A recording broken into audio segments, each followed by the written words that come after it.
Now that you have this program and you're so excited to implement it, but we've talked about evaluating the program, and you may think to yourself, I put all this time and effort into developing the program.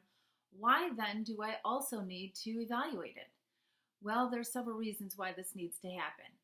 First is Jim Prosovac and Gary Carey have looked over several case studies and did some research to show that unless you evaluate your program, you don't really have the data to show the impact that it's created.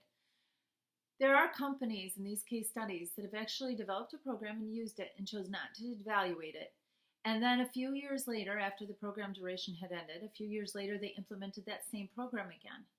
A few years later, they did the same thing. After that time, the data was collected and the research gathered to show that the program was not even giving them the results that they were hoping for.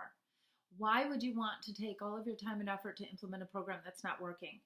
When you evaluate it, it gives you the opportunity to make changes that are needed to get the desired results if you're not getting them initially. Secondly, if you are engaging which you should be, engaging your employees from the very start, your employees sometimes might have a little bit of a reluctance to buy into the program. If you have data from years past, or if you have data from another company that can show the impact that this type of program will make, then that gives you credibility when talking to your employees and can demonstrate the impact that your program might be able to have for them. It's very valuable to evaluate your program. And next, we're going to talk about how our group came up with measuring the progress chapter of our handbook.